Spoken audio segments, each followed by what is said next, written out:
तामुलपुरनि थाइगेरखारि सकआव हिरिम्बा हालामारि खुंगा 11थि गोथार बाथौ सान खुंफुंनो साखाफारा। हिरिम्बा हालामारि खुंगा 11थि गोथार बाथौ सान खुंफुंगोननि थाखाय गाहाय जौसां हाथाइसालि आलासि जिरायसालि बायदि बायदि लुफुंनाया दासान्दि मुखुबै सोलिगासिनो दं। बेखौ नोजोर बोनानै दिनै थाइगेरखारि सकआव थानाय हिरिम्बा हालामारि बाथौ थानसालियाव आरज गाबनाय हाबाफारि लादों। सोलिफु जानुवारि दाननि 27, 28, 29, 30, 31 आरो 1 फेब्रुवारि खालारसिम 6 साननि हाबाफारिजों खुंफुंगोन तामुलपुरनि थाइगेरखारि सकनि बाथौ फोथाराव हिरिम्बा हालामारि खुंगा 11थि गोथार बाथौ सान फालिथाय हाबाफारिखौ। 31 जानुवारि खालि हारिमु मोनाबिलियाव मेथाइ रोजाबगिरि महरै बाहागो लाफैगोन मुंदांखा मेथाइ रोजाबगिरि करुणामयी राभा आरो अमर बर'आ। 1 फेब्रुवारि खालि गेवलां मेलाव गाहाय आलासि महरै बाहागो लाफैगोन बिटिआरनि गाहाय मावफुं सोद्रोमा प्रमद बर'आ। थांखिजानाय बुंथिगिरि आलासि महरै बाहागो लाफैगोन आसाम आयेन आफादनि बुंथिगिरि बिस्वजित दैमारिजों लोगोसे गुबुन गुबुन गौथुमारि आफादनि दैदेनगिरि बिथांमोनहा बाहागो लाफैगोन होननानै फोरमायदों बानजाय आफादा। तामुलपुर डिस्ट्रिक्टनि बेन्दोङाव थानाय जोंनि नैबे थाइगेरखारि सकनि लांगोनायाव हिरिम्बा हालामारि बाथौ फोरबो फालिथाय आफादा देग्लाय 11थि जोङो 6 दिननि हाबाफारि लानानै फालिनो थांगासिनो दङ। मागोनि नैथि मंगलबारखौ लोब्बा लाखिनानै जोङो बोसोरफ्रोमबो जोङो बेफोरबायदि गाजा गोमजायै नैबे ओनसोलजों लोगोसे गासै रायजो राजाफोरनो जोङो बर'नि गुदि बाथौनि सोमोन्दै फोसावहरो। बेजों लोगोसे दिनैहाय जोङो नोंथांमोननि मिडियानि गेजेरजों फोरमायनानै मोजां मोनगोन दि जोङो देग्लाय 6 दिननि हाबाफारि लानानै खुंफुंनो साखाफारा जादों। बेनिनो दिनै जोंनि जा खामानि दामानि फिल्डनि बेयो 80% जोंहा जाबाय आरो गेजेराव 6 दिनसोल'सै जोंनि जे प्रग्रामा।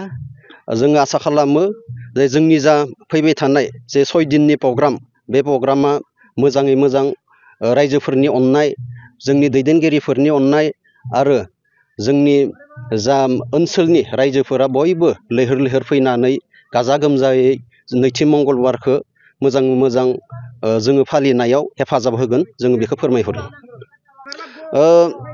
दिनैहाय जोङो फोरमायनो सानदों जोङो कमिटिनि जानानै जोंहा जे 6 दिननि हाबाफारि, बे 6 दिननि हाबाफारियाव जोङो बायदिसिना खेला धुला लानानै जोङो गाजा गोमजायै फालिनो थाखाय आखायाव लादों। फार्स्ट दिना जोंहा भलिबल कम्पिटिसन दङ, काबादि कम्पिटिसन दङ। बेनि उनाव सानफ्रोमबो जोंहा मोसानाय जोङो लादों। लोगोसे जोंनि गेजेराव गायक हिसाबै जोङो हरफ्रोमबो जोङो बेफोरबायदि कालचार नाइट जोङो लानाय जादों। लोगोसे 27 जानुवारिनिफ्राय जि खुंफुंनाय बे 6 दिननि जि हाबाफारि बेवहाय जोंहा 1 तारिखै फेब्रुवारिनि 1 तारिखै जोबहैगोन। होमबा खालि जोङो धोरोमारि सावरायनाय जोङो हाबाफारिखौ लादों। बेवहाय मानगोनां जोंनि बिटिआरनि CM मानगोनां प्रमद सारखौ जोङो गाहाय आलासि हिसाबै जोङो थि खालामदों एबा लिंहरनाय जादों। लोगोसे मेल बेखेवगिरि हिसाबै जोङो आसामनि स्पिकार मानगोनां बिस्वजित दैमारि सारखौ जोङो लिंहरनाय जादों। लोगोसे जोंनि सेन्ट्रेल बाथौनि जोङो आलासि थि बुंथिगिरि जों लिंहरनाय जादों। लोगोसे नैबे ओनसोलनि माननि आलासि बा दाब दाब जायगानिफ्राय जोङो बेफोरबायदिनो लिंहरनानै जे जोंनि असे धोरोम बाथौनि सोमोन्दै गुवारै गेबेङै फोरमायथिनाय एबा जोङो मेसेज होनो थि मोनसे हाबाफारि लानाय जादों। लोगोसे आङो नोंथांमोननो फोरमायगोन जे जोंहा मानगोनां नैबे तामुलपुर जिल्लानि MLA जलेन दैमारि बिथाङाबो हराव कालचार श' बेखेवफैगोन।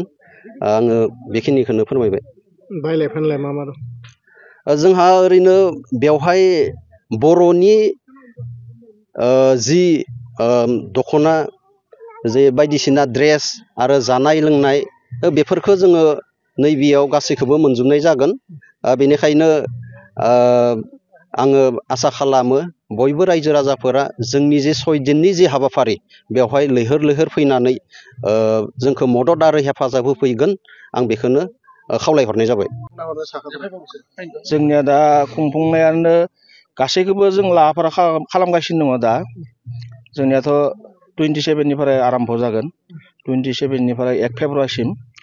आं बेखौनो खावलायनो सानो दे जोंनि बे हाबाफारियाव गासैबो बे ओनसोलनि रायजो राजाफोरा जाहाथे लैहोर लैहोर फैनानै जोंनि हाबाफारिफोरखौ जाफुंसार होयो बेखौ आसा थाबाय आङो। आरो धोरोमनि गासै रायजो राजाफोरा जोंनि बे बाथौ धोरोम सिबिनाय रायजो राजाफोरा जाहाथे माने थोगि लाबोनानै फार्स्ट दिननिफ्रायनो थोगि लाबोनानै खुलुमफैयो। जेनेबा दुर्गा फुजाखौ थोगि लांनानै जोंनि बर' हारिफोराबो खुलुमहैयो।